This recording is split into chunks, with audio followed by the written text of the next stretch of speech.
Take a second and play a game with me real quick. Imagine how many things you do every day. You do the dishes.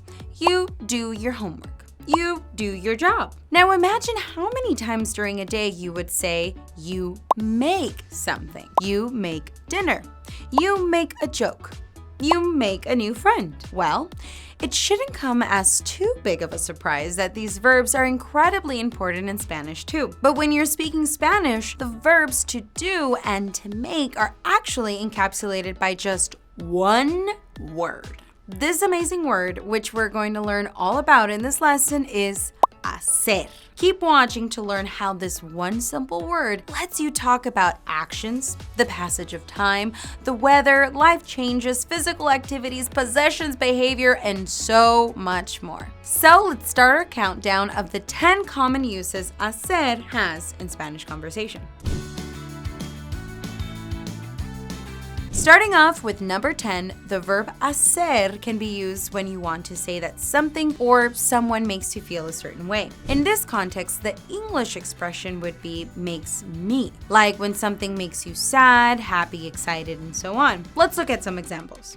Imagine you're talking about movies, and your friend mentions one that makes you cry every time you watch it. You could say something like, esa película me hace sentir triste. Unlike English, in most cases when you want to express feelings this way, the verb hacer is accompanied by the verb sentir, which is to feel, with one important exception, of course. When you want to say something or someone makes you happy, you can remove the verb sentir and just say me hace feliz. For example, if you want to say having a pet makes you happy in Spanish, the most common way to say that would be tener una mascota me hace feliz.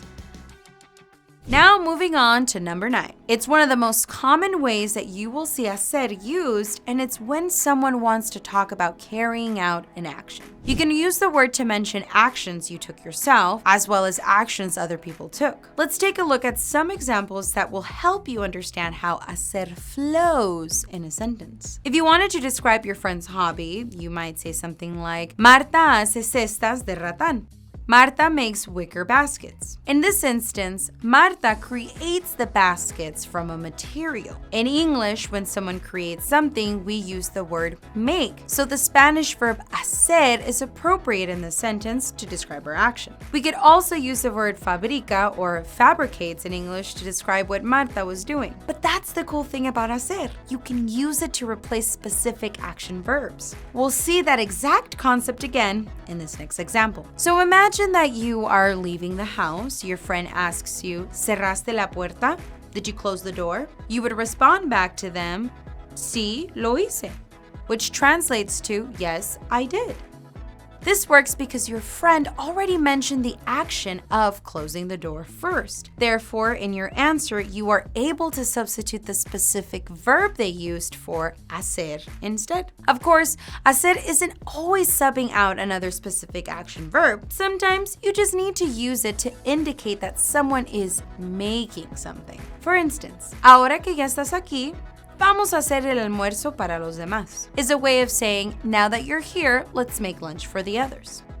Just like how we use the word make to describe cooking actions in English, hacer is used for the same purpose in Spanish. So that was number 9, using hacer to talk about carrying out an action. Let's see what our next usage of this versatile verb can be. Coming in at number 8, the next way that hacer is used is to talk about the time that has elapsed. We use hacer to talk about a moment in the past and the time elapsed from that period on. There's no exact English translation for this meaning. Rather, there's a few different words or phrases that we use to indicate the same general meaning. If you told your new acquaintances something like, Hace 3 años comencé la universidad y aún me queda un año para terminar, then you would be saying, 3 years ago I started college and I still have a year to go. In this sentence, hace, the conjugated form of hacer, is actually the Spanish equivalent of the English word ago. See how the translation changes from hace 3 años to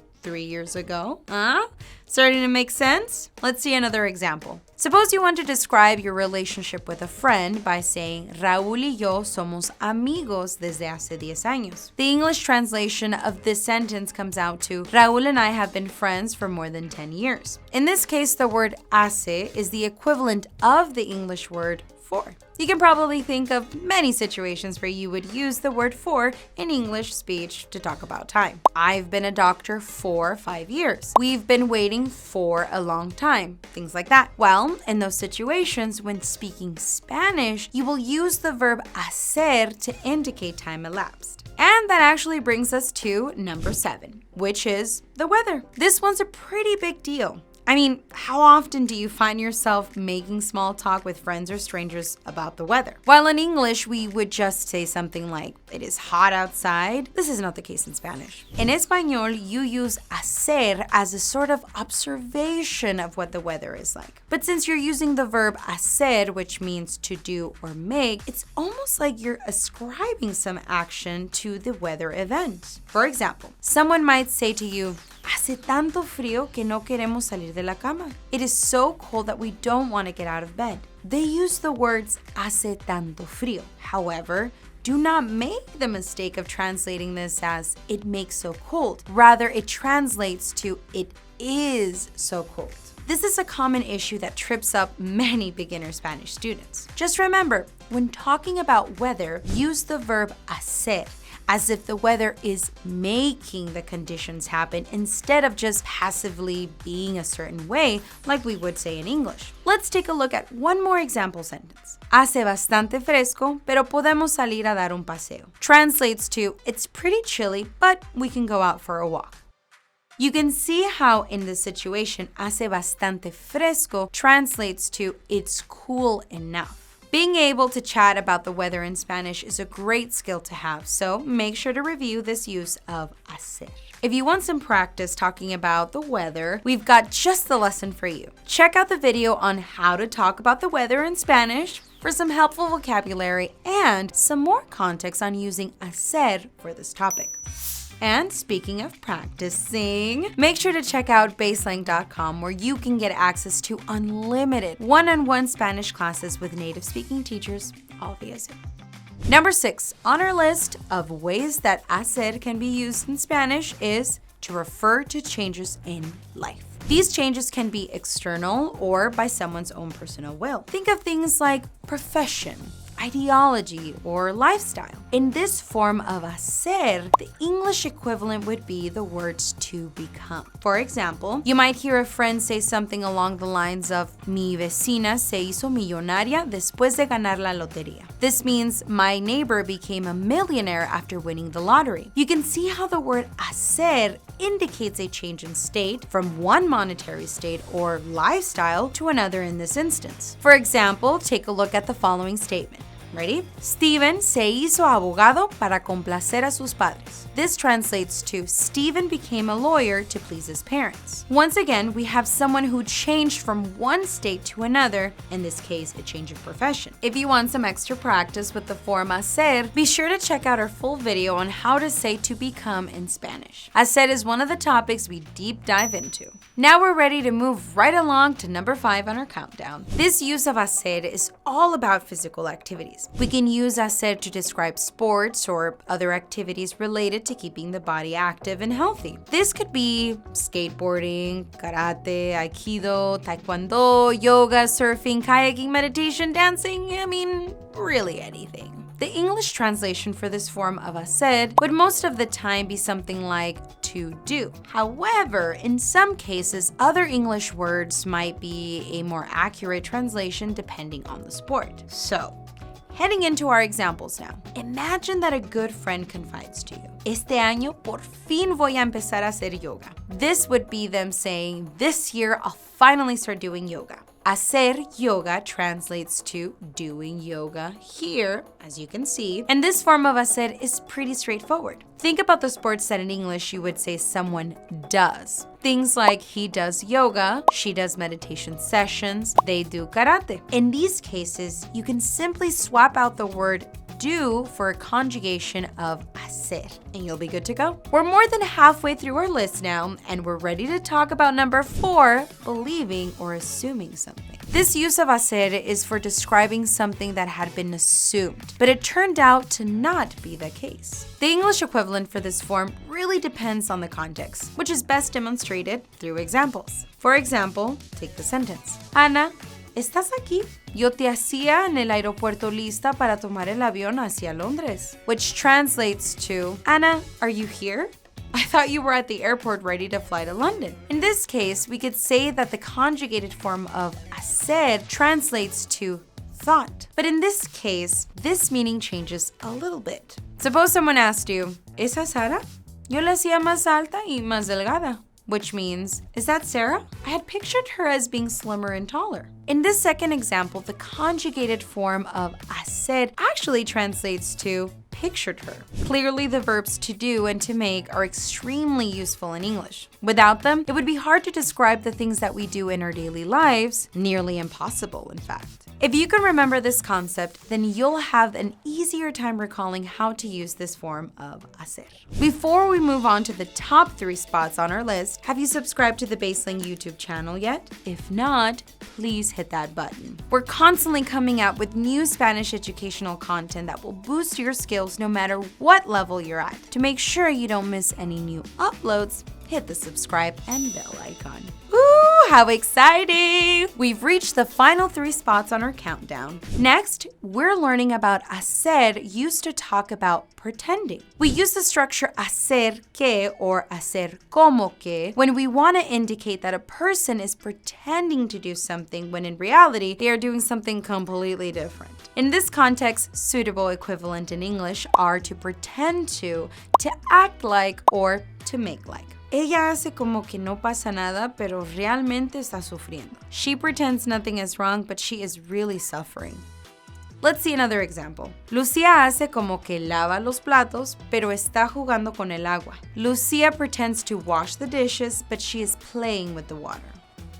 Make sense? This one is pretty simple to understand. Next up is hacer used to indicate obtaining or getting a hold of something. When we want to indicate that we have obtained something or seized something for our benefit, we use the structure hacerse con or sometimes hacerse con algo. Again, this form of hacer is kind of like the previous examples where there isn't one exact English translation. See if you can get the idea of its meaning through these examples. First up, imagine a classmate asked you, ¿Te hiciste con el libro para la clase de química? This means, did you get a hold of the book for chemistry class? So in this case, hiciste, the conjugated form of hacer, is being used to mean to get a hold of.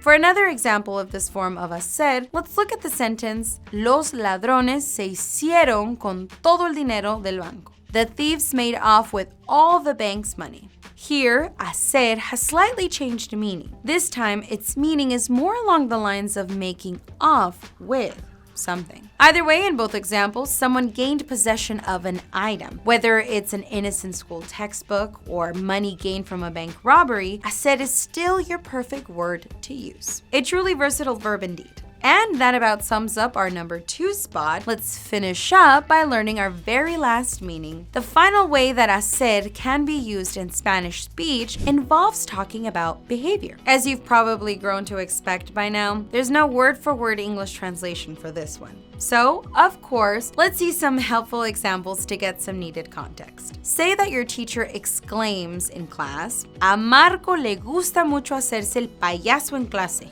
Marco really loves to play the clown in class. Here, your teacher would be using hacerse to mean to play. However, perhaps you hear this and think to yourself that you wish you were more of a class clown. You might think to yourself, a veces intento hacerme la graciosa, pero es imposible lograrlo. Sometimes I try to be funny, but it is impossible to achieve it. Here, hacer has obviously shifted its meaning. It means something more along the lines of try to.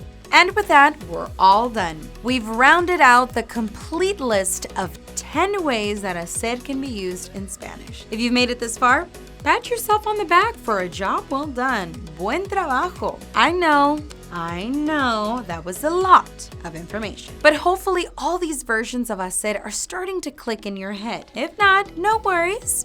it takes time and practice. Be sure to read the blog post linked in our description below for more helpful examples that will really help you grasp the versatile uses of one of the most important words in the Spanish language, hacer. The blog post also has all the details you'll need to know about how conjugating hacer, which can be tricky because it isn't a regular Spanish verb. Now, if you've made it this far into the video, it means you probably want to learn how to confidently speak Spanish. So why not take it a step further? At BaseLang.com, you get access to unlimited one-on-one Spanish classes with native-speaking teachers, all via Zoom. Schedule your first BaseLang class today and try your very first week for only $1. Now that you're a pro at saying to do and to make in Spanish, it's the perfect time to brush up on your vocabulary skills concerning physical activities. Like we went over, one of the most common ways that hacer is used is when you're talking about sports. So check out our lesson on Spanish words for hobbies and activities next, and see if you can practice on your own how you would use hacer to describe your favorite activity. Thanks for watching, and I'll see you in the next lesson.